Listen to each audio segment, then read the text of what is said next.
Good afternoon, everybody. This is another edition of the Passball Show brought to you by JohnPielli.com, as well as St. Aloysius Church and School in Jackson, New Jersey. Hope everybody had a nice weekend. Obviously, the NBA season getting started.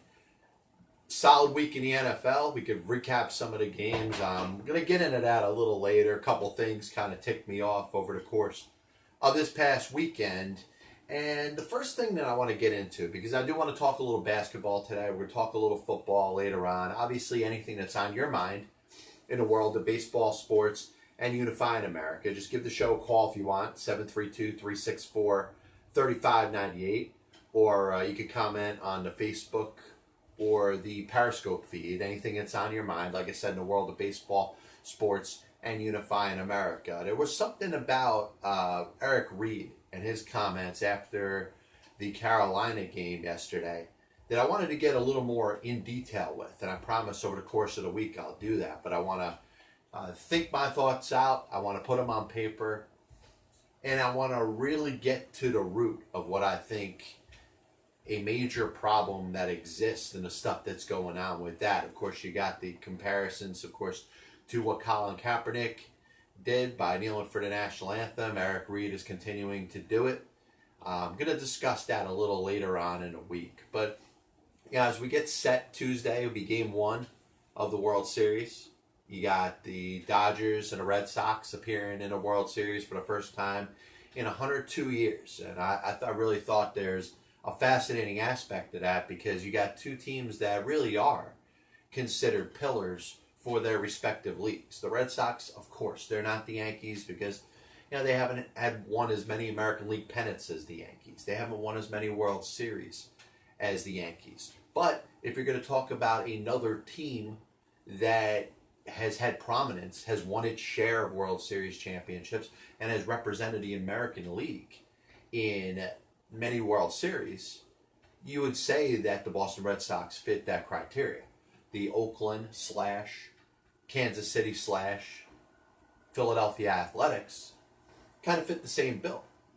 Teams that have been to a lot of World Series, or a handful or enough, and have won their share. And of course, if the Boston Red Sox happen to beat the Los Angeles Dodgers in a World Series this year in 2018, they will become just the fourth team to win 9 or more World Series.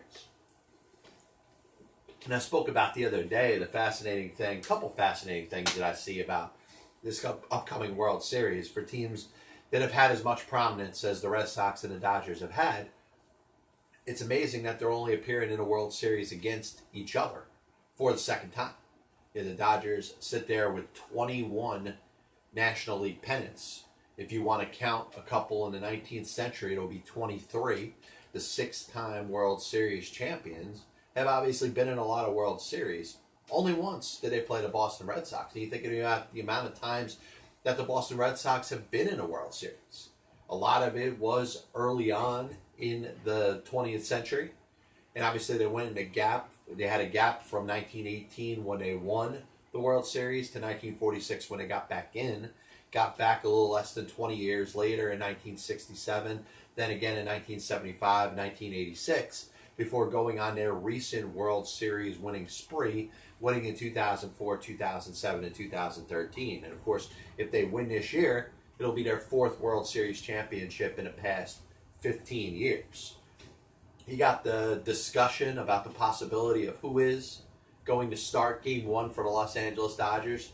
You figure it would be Clayton Kershaw if he's up and ready to pitch. Remember, in the deciding 7th game against the Milwaukee Brewers, he pitched the 9th inning, struck out 2 batters, closing out the Milwaukee Brewers and leading the Dodgers to their 22nd or 24th, depending on the way you look at it, pennant in the National League. But it would be intriguing, and I've said this a couple times, it would be pretty cool to see Clayton Kershaw matched up against David Price in perhaps a Game 2 type of scenario. Now, listen, Price is coming off of his best postseason performance, so there's no doubt about it. There is Kershaw, who obviously had a good performance in his Game 5 game, closed out Game 6, helping the Dodgers win the pennant. So I think you could talk about the potential that both of these guys' issues that people have said, and remember, people are going to continue to come after, and probably not in a vehement sense, probably not trying to cause blood or make a huge deal about it, but Clayton Kershaw is going to be known as a pitcher that struggles in the postseason until he gets over the hump and helps lead them to a World Series championship. And I do think that, David Price, who probably has to deal with it on a lesser extent, though his problems in the postseason are certainly more substantial. To be 0-9, to not win a decision as a starting pitcher until your 10th game, I think is a big deal. Now, obviously, his 6 shutout innings, his performance in Game 5, leading the Boston Red Sox to a victory and a pennant in the American League, will set up for where you can start to talk about, all right, well, David Price, did it help him that he got up in the bullpen in Game 4? Could it help him if he warms up and maybe gets involved in one of these first 2 games as a reliever for an inning or so? There's certainly things that could benefit the Red Sox and David Price, because obviously the Red Sox want to get the most out of their star pitcher. And a guy that is certainly, from a financial standpoint, being very well compensated and being treated as if he is the ace on that staff. Now, the Red Sox have a series of pitchers who you could consider aces, certainly led by Chris Sale. Rick Porcello's won a Cy Young before, right? Nathan Eovaldi, his performance in the postseason has probably been the best out of anybody on that Boston Red Sox staff. Now, nobody's going to look at Nathan Eovaldi and confuse him with an ace. He's a guy that's going to be a free agent, and I'm sure is going to get a pretty good contract when it comes to being signed by somebody in the offseason. A handful of very good teams are going to say, you know what, I think we're going to be better off if we add Nathan Eovaldi to the mix. I think he'd be a good fit for the Yankees. I think he'd be a good fit for the Dodgers. He'd be a good fit for a series of teams that are looking for a legitimate number 2 or number 3 pitcher. And I'm not saying Eovaldi is going to become a Cy Young candidate year in and year out, but I do think that it is worth noting that years ago, when he first came up in the Los Angeles Dodgers organization and was traded from the Dodgers to the Miami Marlins, the thought was that this guy had top shelf stuff to potentially be a number 1. Of course, he ended up getting traded to the Yankees, probably because the Yankees believed some of that hype. And obviously having the Tommy John surgery, having to sign the deal he did with the Tampa Bay Rays, obviously a 2-year guaranteed contract. 1 year was going to be a lost season, and the second year he ends up getting some worth, pitched well, gets traded to the Red Sox. Yeah, it's all pretty interesting how it's going to turn out. But amongst things that kind of bothered me this weekend, and unfortunately, I'm not going to be able to get into every single one of them today. I'm going to get into a handful, and I promise I'm going to at least cover 3 of the major issues that I had with this weekend. The first one is just kind of the finishing touch, or maybe the icing on the cake, when it comes to the comments that we always hear when a baseball fan or a football fan, or I'll throw basketball and hockey in there as well, any person that considers himself a legitimate sports fan wants to have a cop-out and basically just be like, all right, I don't want to put any pressure on my team, so I'm going to go to this narrative. I'm going to go to this card. I'm going to go to this cop-out and continue to maybe make more into it than it really is. And a problem that I have with sports teams is the fan either wants a championship or they want to know that the team is building towards a championship. It doesn't want, in some cases, for it to even matter if they're close. But the selling of younger players, in baseball and hockey, a farm system to be developing all these good young players that you never seen yet, and at some point are going to turn the team around and allow them to turn the corner and become a championship team for years upon years. And it's a narrative that to me is just getting old. And I listened to it again this weekend, and it was actually a mention of a couple of different teams that have not had success in a while, And I'll throw one of them out there because it was the New York Mets. And the thought that you may want to just get rid of everybody that's good and just bring in young players. And then the other one is continuously back in onto this Mike Trout being the best player in baseball. It's a travesty for Major League Baseball that Mike Trout is not on a good team. And if the Los Angeles Angels of Anaheim are not going to win, then they need to trade Mike Trout. And I'm going to start on the Trout thing for a second because this is really the part of it that bothers me. You're going to trade Mike Trout, and I don't care if you traded Mike Trout 3 years ago or you trade Mike Trout 3 years into the future. I would make a bet that in either case, Mike Trout is going to be the best player in baseball.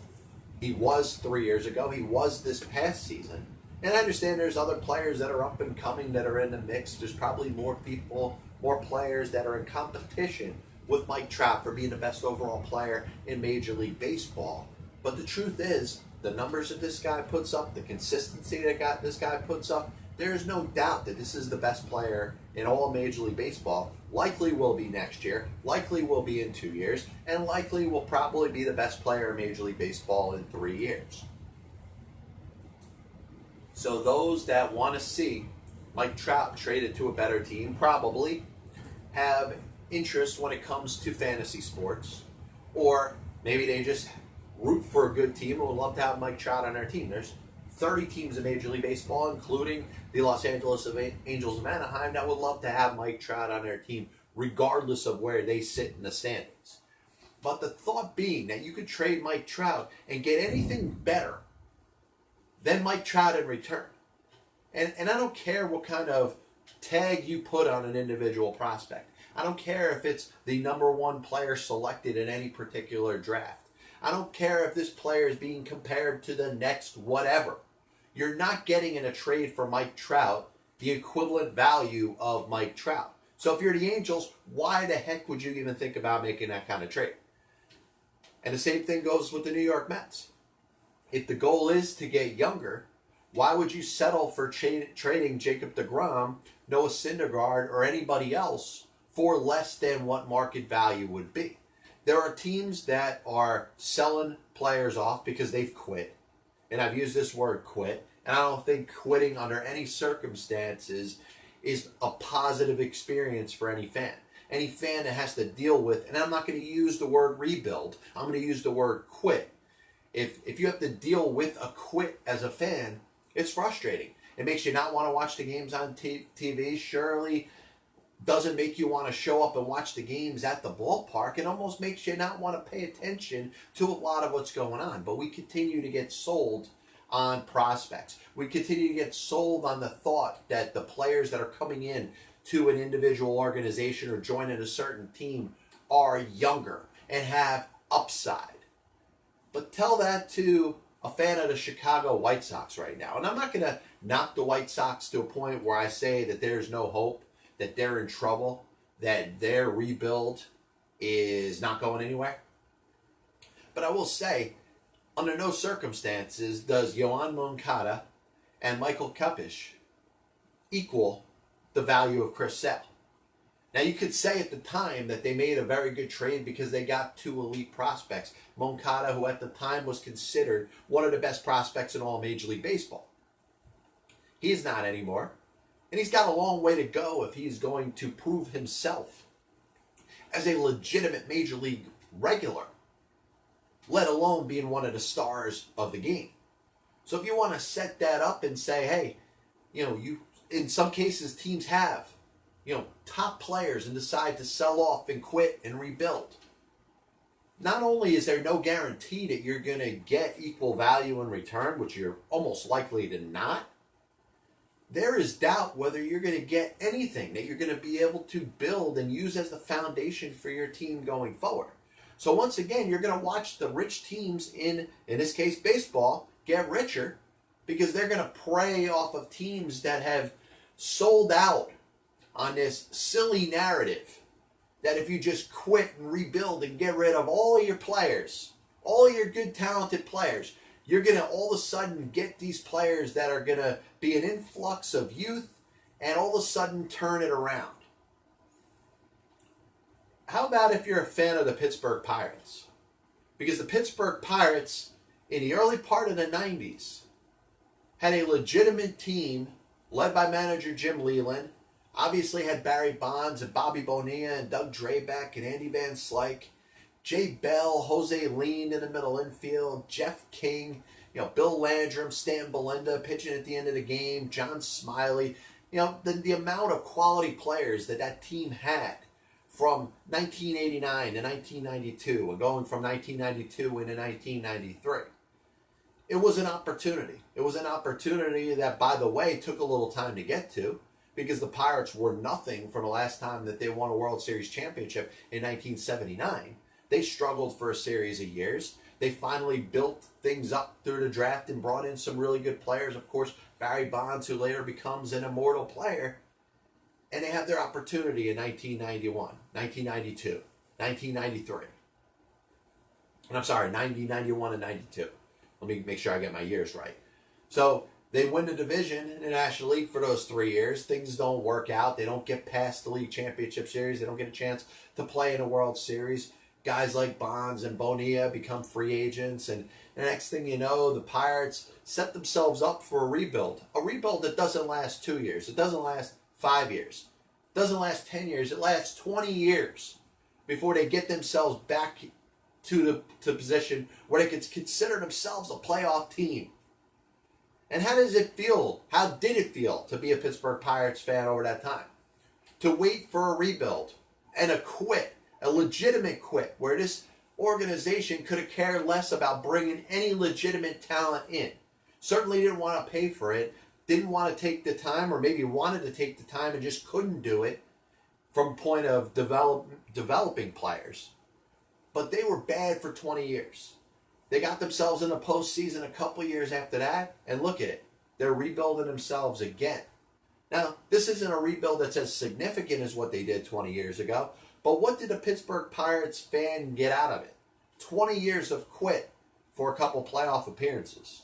And then to have to strip it back down, be weak potentially for 2019, though there is some hope. I like the Pirates team coming into 2019 better than I like the Pirates team of, let's say, 2000 or 1996. But it still doesn't send the right message. And if you look at a team like the Kansas City Royals, their fans are happy because it may have took forever, but they got themselves a World Series championship. It took them 20 years to get competitive, but at least they got to a World Series in 2014 and won a World Series in 2015. But it still took a long time. And the Houston Astros, who are being used as the model for build your team after them, I think you have to put in the proper context of exactly what was going on in that organization in 2009, 2010. From the days of, Jeff Bagwell retiring after the 2005 season, to Biggio and Berkman, and the top players on that team breaking down and moving on into tertiary roles of their career. It was time to get an influx of young players into the Houston Astros organization. Now, it may not have had to be as drastic of a rebuild as they decided to do, but they didn't trade any players that were considered stars of the game at the time. Roy Oswalt still had something left, obviously showed it for the Philadelphia Phillies. But what I look at is how could it possibly be that the Houston Astros were giving away really good players to get little or nothing in return? That wasn't the case here. So the comparison I'm making from that, Oswalt, a little bit over the hill, a little bit in the secondary part of his career, nets the Astros back something, and then they invest in the draft, and they invest in the scouting and player development, and they get themselves to a point where they're at a World Series championship. Now, if the Angels did this with Mike Trout, it would be asinine. To trade Mike Trout for anything, there's no way you'd get anything close to what the value would be. Same thing with the Mets with trading Jacob deGrom or trading Noah Syndergaard. You could trade them, sure. There's plenty of teams that could benefit from having those guys, but you're not, by any stretch of the imagination, guaranteeing that you're going to get anything back that you're going to be able to use, let alone players that are up at that level. And like I said, look back at some players that were traded. Look back at some players that have moved over the last several off seasons. Who has gotten the better of the deal? In most cases, it's the team that acquired the big player as opposed to the team that ended up getting those quote unquote prospects. Just a reminder that Castrol provides maximum protection against viscosity and thermal breakdown.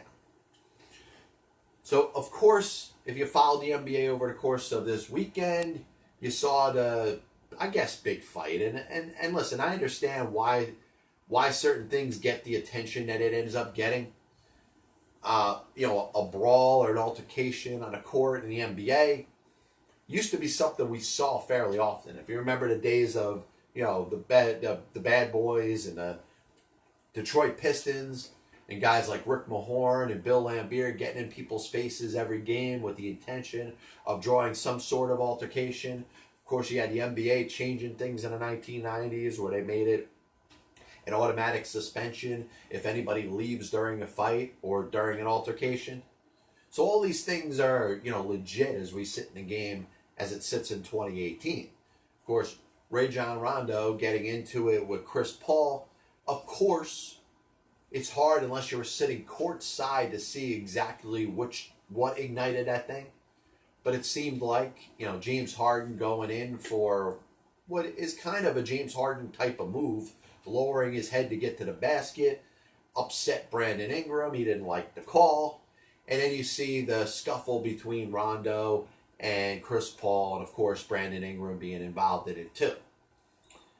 I look at Rajon Rondo, and he's a veteran player of many, many years now in the NBA. Came up with the Boston Celtics, but also had a little bit of a path to get himself to the NBA. Was a draft pick that was traded several times and ended up having to play in the NBA's G League, which of course we talked about this past Friday. He ends up getting a chance with the Boston Celtics. He performs, becomes a little bit legitimate all-star, helps the Boston Celtics win an NBA championship, and then all of a sudden just kind of drops off. The Boston Celtics trade him to the Dallas Mavericks in a, salary cap type of maneuver, which gave the Celtics some expiring contracts. Rondo, after that, goes to Sacramento. He goes to the Chicago Bulls. He ends up playing for the New Orleans Pelicans last year. And really, it wasn't until last year where the casual NBA fan would have even had any idea that Rajon Rondo was still playing in the NBA. But of course, he's part of the recruitment team, right, of LeBron James as he's out there in Los Angeles. And James, of course, is hoping to win long term, but certainly wants to get as much as he can over a new season and a new team, bringing in his type of players. So Rondo, all of a sudden, after all these years, after being pretty much a one that was battling against LeBron James, all of a sudden he becomes a LeBron James guy. And you know what? What best way to prove that you're a LeBron James guy than going after one of the top players on one of the other teams? Now, I will say, and I'll bounce right off of this point after I'm done making it, LeBron James obviously has some sort of continuity with Chris Paul. There's no hatred there. You saw LeBron James pulling Chris Paul away as if they have some sort of closeness. This wasn't the rivalry fights of the 1980s where Larry Bird and Magic Johnson were trying to get at each other, Michael Jordan. All the top players in the NBA hated each other. We know 2018 athletes, especially ones that are on other teams, love each other. Because you never know when you're going to be playing with that player again. And that athlete that spent their entire career with one organization is no longer the case. Players switch teams all the time. So why would you burn bridges, per se, when it comes to other teams potentially being interested in you? And maybe some grudges. You got the Lance Stevenson, LeBron James situation where you got two players that didn't necessarily like each other. Now they're unified with the Lakers. And also, as you see, Stevenson is kind of one of James's recruits in LA to try to get that team turned around. Rajon Rondo, hey, maybe he's happy that LeBron James thought enough of him to want him to be on his team. And he's trying to prove something. He's trying to prove something to the point where you could go back to the year of 1994 in the playoffs with the Knicks and the Chicago Bulls, and you got JoJo English getting into it with Derek Harper. Getting into it with Derek Harper with the hope that people will remember JoJo English. And maybe Michael Jordan will say, look at JoJo English, man, 12th man on my bench. Guy that may not have a ton of value to this team is willing to scrap it up. Look at him go. Rajon Rondo kind of did that the other day. And the problem that I have with what Rajon Rondo did is the fact that he probably didn't have to.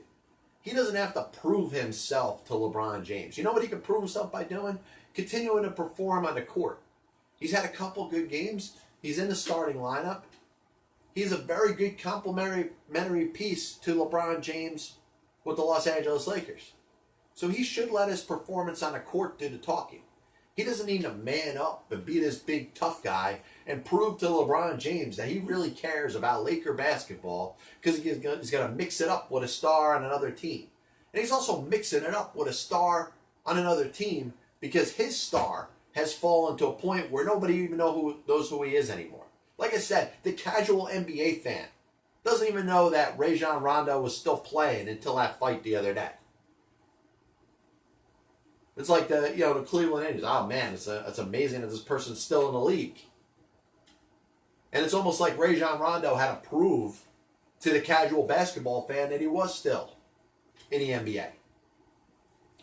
Embarrassing on all accounts. Even more embarrassing the fact that you got Rondo's girlfriend going after Chris Paul's wife in the crowd. It's amazing when you look at sports like this, and it frustrates me because the thought of what happens on the court or on the field in other sports has to take second fiddle, has to become almost tertiary to the sideshow nonsense that you see. Now, there's people that are going to write a story and make a big deal about it and spend 20 minutes on talk shows talking about players' wives and girlfriends fighting with each other.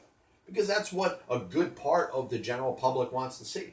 They want to see gossip and slander. They want the soap opera. They want the sideshow.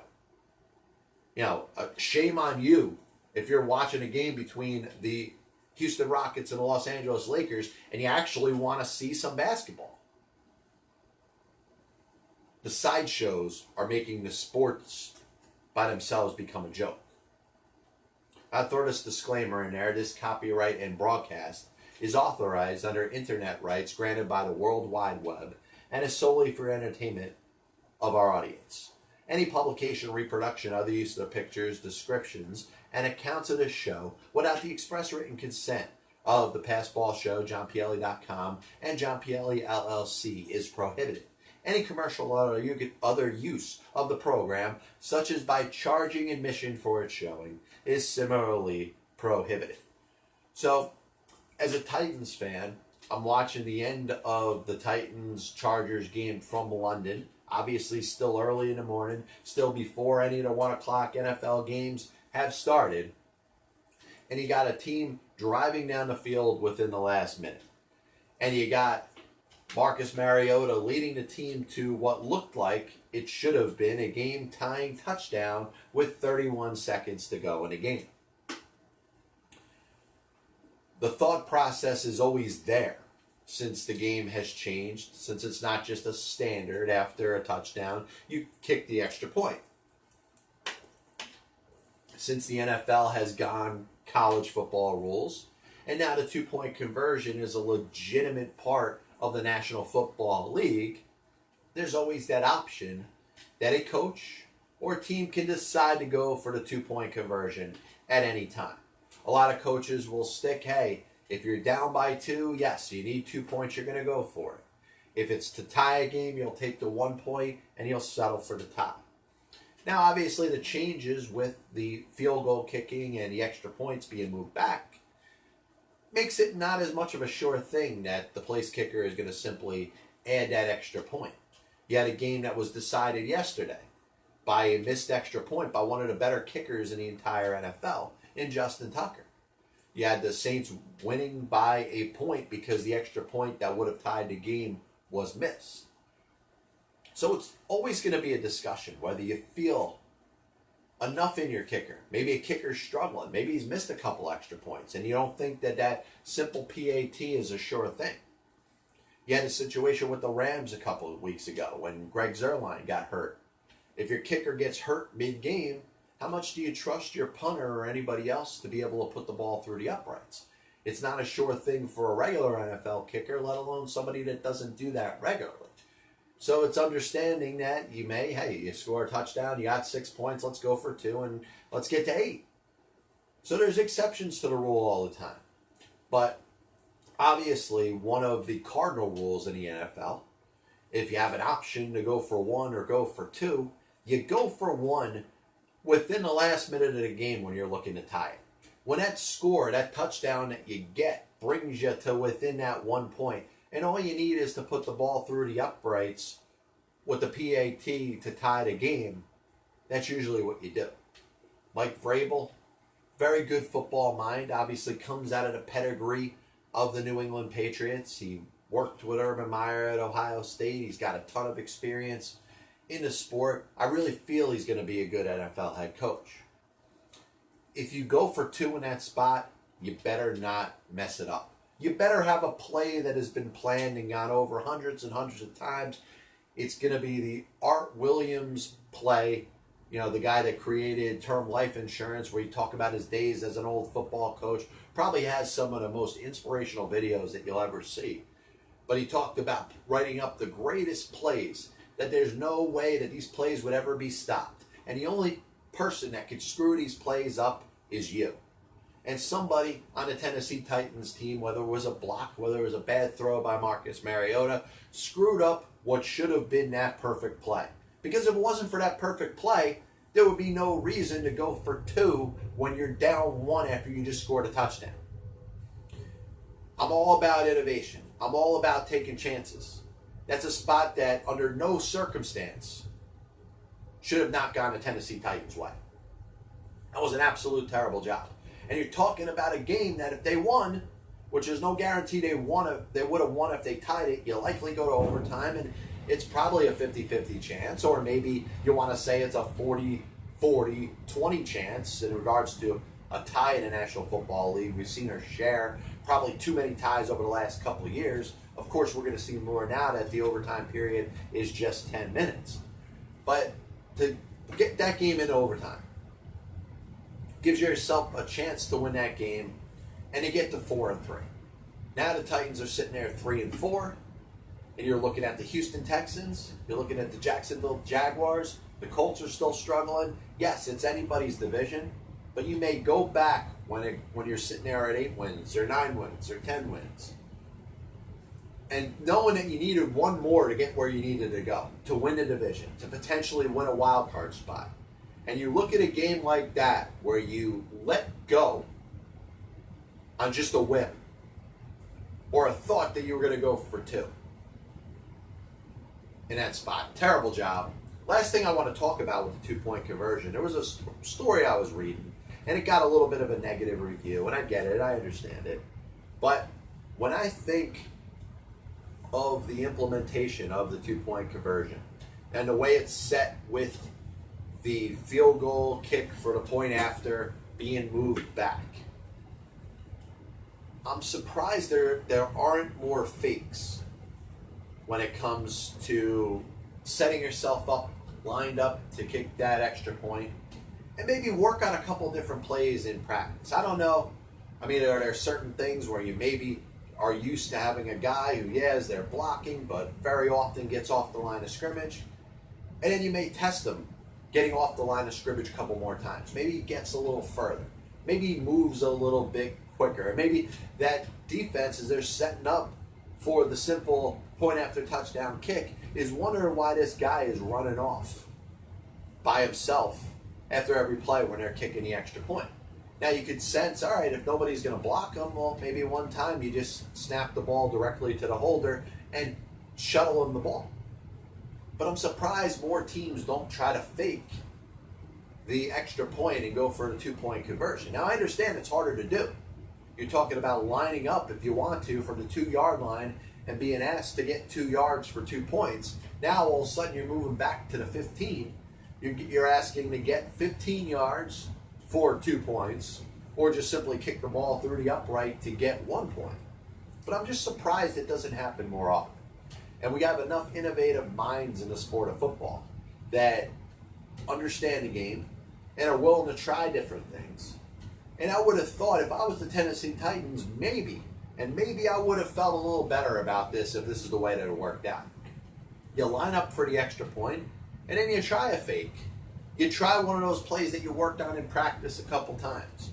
You try a play that you feel is as flaw-free as possible, and you use it to win a game in that spot. That would be a great way to win a game. Obviously, in this case, going for 2 and having a play not work out that way was just a terrible way to lose the game. But think about the other side. Think of that fake extra point where the guy maybe shuttles the ball off to the guy that's coming off the line of scrimmage. He gets in the end zone, and you win a game by 1 point on a fake extra point. I could at least deal with that fake extra point not working, but I can't deal with a failed 2-point conversion, especially in a game that could cost them the rest of the season. A little bit of a recap from the show today. We started out by talking about a little baseball with the playoffs, but most importantly about teams that are looking to rebuild. And there's a difference between the word rebuild and quit. Quit means you're just shopping players off to anybody for any price, and the team on the other side knows that they're going to be able to take advantage and get good players for very little value. And certainly if you're dealing with a Jacob deGrom or a position of strength of a Mike Trout, you're never going to get that equivalence in a trade. And it has to be factored in. There's ways to rebuild with those players there. Or maybe wait for the time to be a little bit better to move them than just a team that's simply going to look to get a Cy Young and an MVP at a cheap price. Next thing we talked about today is Rajon Rondo trying to draw attention to himself. Maybe he says, hey, this is my moment. I could get national attention. He's, for a guy that's played in the NBA, sure has not been noticed in the NBA for about 5 years. Is he trying to have his JoJo English moment? Elaborated a little more about that earlier. If you missed it, it'll be up on johnpielli.com. Finally, the 2-point conversion with the point after touchdown being moved back. Obviously, it's a little bit more difficult to perform a fake. We've obviously seen less fakes, probably none that I can remember as far as extra point fakes. Maybe there's been a couple bad snaps and stuff like that, but I haven't seen an actual point after touchdown fake. And of course, in the situation with the Titans and the Los Angeles Chargers yesterday from London, I would have rather have seen a botched fake extra point than to see a 2-point conversion that failed in that spot. And that game could very well cost the Titans a chance at a wild card spot or a chance at a division title later on in the season. Once again, this is the Pass Ball Show brought to you by johnpielli.com, as well as St. Aloysius Church and School in Jackson, New Jersey. We'll be back with you tomorrow. Glad to be with you as always. God bless you. And as always, I'll see you on the other side.